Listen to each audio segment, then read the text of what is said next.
இந்த அளவுக்கான கொடுமையெல்லாம் இங்க நடந்திருக்கு நம்ம இந்தியால.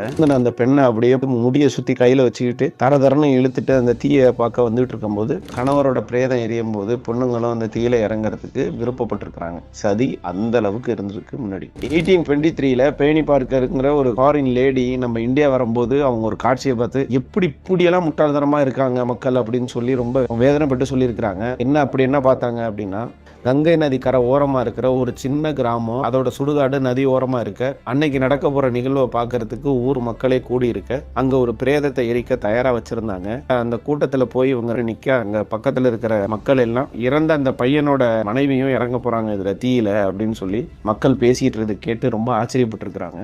இப்படிலாம் நடக்க முடியும், இது என்னது இது அப்படின்னு சொல்லி இவங்க அந்த மனநிலையில இருக்க அங்க எல்லாரும் எரிக்கிறதுக்கு தயாரா இருக்கிறாங்க. அவங்களுக்கு தீ வச்சோன்னே அந்த பெண் 20 வயசு பொண்ணு பக்கத்துல வந்து கண்ணை மூடிக்கிட்டு ராம்னு அப்படியே முணுமுணுத்துக்கிட்டு அந்த தீயில இறங்குறாங்க. இறங்கின உடனே சூடு தாங்க முடியல. அவங்க எழுந்திரிக்கும் போது பக்கத்துல இருக்கிறவங்க ஒரு பெரிய கம்பு எடுத்து மல்லார்னு அப்படியே மேலே அடிச்சு படுக்க வச்சிருக்கிறாரு. படுக்க வச்சதுக்கு பிறகும் அவங்களால சூடு தாங்க முடியல.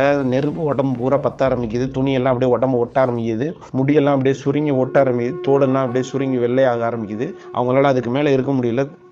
துள்ளி குதிச்சு எழுந்திரிச்சு அவங்களால கட்டுப்படுத்த முடியல. எழுந்திரிச்சு ஓடி போய் அந்த ஆறுல போய் உள்ள விழுகுறாங்க. அங்க இருக்கிற சொந்தக்காரங்க எல்லாரும் சத்தம் போட்டு கத்துறாங்க, அவளை பிடிச்சி இழுத்துட்டு வந்து மறுபடியும் இந்த தீயில போறாங்கன்னு சொல்லி ஊர் மக்கள் எல்லாமே கத்துறாங்க. இவங்க 2 பேருக்கும் ஒன்றும் புரியல, என்ன இப்படிலாம் நடக்குதுன்னு சொல்லி அப்படியே மொழி பிதுங்கி பார்த்துக்கிட்டு நிக்கிறாங்க. 2 பேரும் ஓடி போய் அவன் முழுந்தின அந்த பெண்ணை அப்படியே பிடிச்சி இழுத்து முடிய சுத்தி கையில வச்சுக்கிட்டு தரன்னு இழுத்துட்டு அந்த தீயை பார்க்க வந்துட்டு இருக்கும்போது இந்த நிகழ்வுக்கு முன்னாடி ஒரு முக்கியமான ஒரு நிகழ்வு நடக்குது. இந்த தீயில இறங்கின இந்த 20 வயசு பொண்ணு அந்த ஊர்ல இருந்த பிரிட்டிஷ் நீதிபதியை பார்க்கறதுக்கு அவர் வீட்டுக்கு போயிருக்கு. அப்போ போகும்போது என்னோட கணவர் இறந்துட்டாரு, நானும் இது மாதிரி சதியில இறங்கணும், நீங்க இதை சட்டபூர்வமா நீங்க இதை அனுமதிக்கணும் அப்படின்னு சொல்லி கேட்டிருக்கு. அவர் சுத்தமா ஒத்துக்கவே முடியாது அப்படின்னு சொல்லி இருக்கிறாரு. இது முட்டாள்தனம், இது மாதிரிலாம் பண்ணாதீங்கன்னு சொல்லியும் அந்த பொண்ணு கேட்கவே இல்லை. அதன் பிறகு அது என்ன சொல்லுது, நீங்க அனுமதிக்கல அப்படின்னா நான் இங்கேயே உங்க கண்ணு முன்னாடி நான் தற்கொலை பண்ணிப்பேன் அப்படிங்குது. இது ஒரு கட்டத்துல புரிய வைக்க முடியலன்னு சொல்லிட்டு ஏதோ பேசி திட்டி விரட்டி விடுறாரு, பைத்தியமா இருக்க முடியலன்னு சொல்லி விரட்டி விடுறாரு. அதன் பிறகு என்ன ஆகுது, அவங்க சொந்தக்காரவங்க பெத்தவங்க எல்லாரும் வராங்க. வந்து என் பொண்ணு விருப்பப்படியா அவளை சாவ விடுங்க, நீங்க வந்து இதை குறுக்கிடாதீங்க, இது எங்களோட மதத்துல இருக்கிற புனிதமான சடங்கு அப்படின்னு சொல்லி என்னென்னமோ எக்ஸ்பிளைன் பண்ணியிருக்காங்க. ஆனா அவருக்கு மனம் ஒப்பவே இல்லை, ஏதோ ஒன்று பண்ணி போங்க அப்படின்னு சொல்லி வரட்டி விட்டுருக்காரு. இப்போ பிரசன்ட்டுக்கு வருவோம்.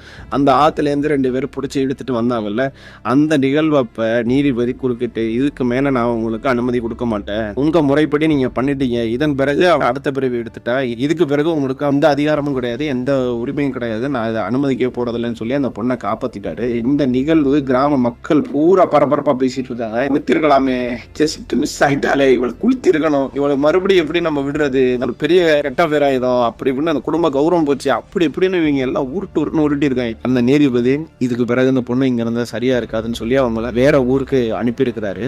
இந்த அளவுக்கு தான் அப்ப கண்டிஷன் இருந்துச்சு 1800களில்.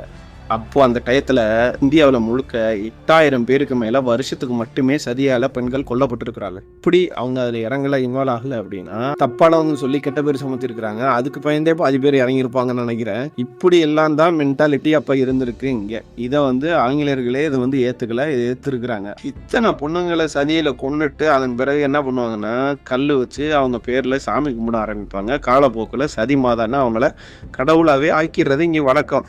எந்த அளவுக்கு பண்ணியிருக்காங்க பாருங்க. கணவன் இறந்தா மனைவி இறந்துடணுமா, இப்படி இவங்க 2 பேருமே முடிச்சு விட்டா இவங்களுக்கு அந்த நேரத்துல இருந்த பிள்ளைங்களோட நிலைமை என்னன்னுச்சு. நான் இதே மனைவி இறந்துட்டா கணவர் வந்து இறக்க மாட்டாரு, அவரு வந்து 2வது கல்யாணம் பண்ண போயிடுவாரு. நம்ம ஆட்கள் இருக்காங்களே வேற லெவலு தான். கணவர் இறந்த பிறகு மனைவி இறந்துட்டாதான் ட்ரூ லவ்வா. என் மனைவிட்ட போய் காட்டிட்டு வர அந்த வீடியோவை.